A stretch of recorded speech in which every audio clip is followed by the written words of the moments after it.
माँ, तुम रसोई में क्या कर रही हो? श्रुति कहाँ है? रोहन ने अपनी माँ से कहा। अरे बेटा, पता नहीं महारानी कहाँ है। मैं कब से बैठी थी, अभी तक शाम की चाय भी नहीं मिली। हार कर खुद आई हूँ चाय बनाने। रोहन की माँ सरिता जी बोली। श्रुति, श्रुति, कहाँ हो तुम? रोहन गुस्से में चिल्लाया। जी आई, क्या हुआ? श्रुति भागती हुई आई। क्या हुआ? तुम्हें दिख नहीं रहा? माँ खुद चाय बना रही है। तुम क्या करती हो सारा दिन, जो मेरी माँ को चाय भी नहीं दे सकती? रोहन बोला। अरे वो मैं डुग्गू को दूध पिला रही थी। डुग्गू रोहन और श्रुति का 8 महीने का बेटा है। उसे सुलाकर आ ही रही थी। बोला भी था मैंने माँ जी को कि अभी आकर बनाती हूँ चाय। श्रुति ने शांति से उत्तर दिया।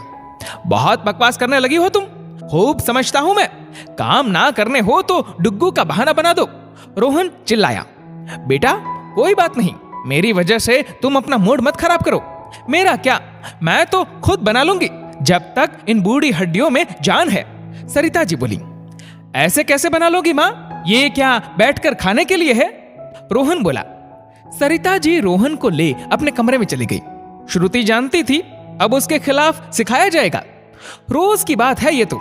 सारा दिन श्रुति काम करती और जैसे ही रोहन के आने का वक्त होता, सरिता जी खुद रसोई में घुस जाती, ये दिखाने को कि श्रुति कुछ करती ही नहीं। खाना बन गया, खा लो आकर।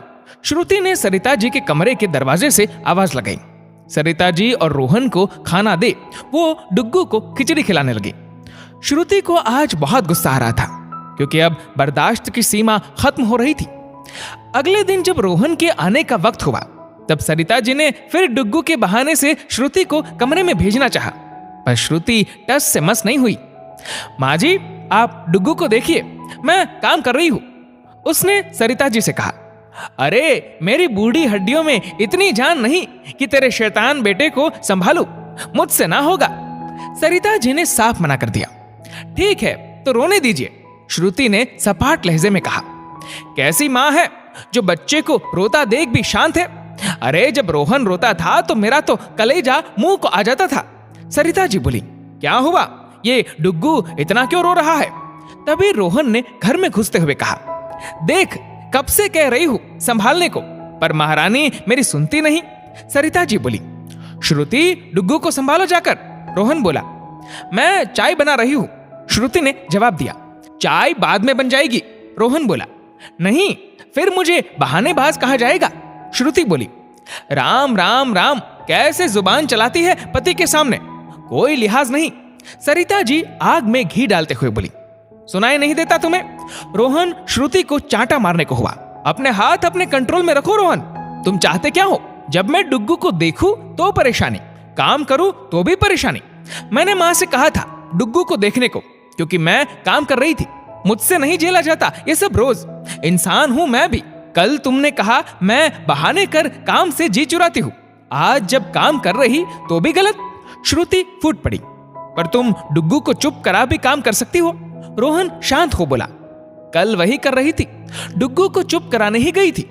तभी माँ जी खुद चाय बनाने लगी, जबकि पूरा दिन वो रसोई में जागती भी नहीं। श्रुति रोते हुए बोली। वो मैं तो पासा पलटते देख सरिता जी हकलाने लगी। क्या माँ, आप भी थोड़ी देर डुग्गू को देख लेती, कौन सा पहाड़ टूट जाता। रोहन बोला। हाँ, मैं ही गलत हूं, बीवी के 4 आंसू में पिघल गया। सरिता जी ये बोलते हुए अपने कमरे में चली गई। पीछे पीछे रोहन भी आ गया। माँ, मैं नहीं कह रहा कि आप गलत हो, पर श्रुति भी तो गलत नहीं। जब हम सब एक परिवार है तो सबको एक दूसरे का ख्याल भी तो रखना होगा। अब श्रुति काम करते वक्त डुग्गू को कैसे संभाल सकती है? क्यों ऐसा कर रही हो माँ? आपका लाडला बेटा हूं मैं, फिर मेरी पत्नी और बेटा पराये क्यों? रोहन माँ की गोदी में सर रखकर बोला। मैंने कब पराया माना उन्हें?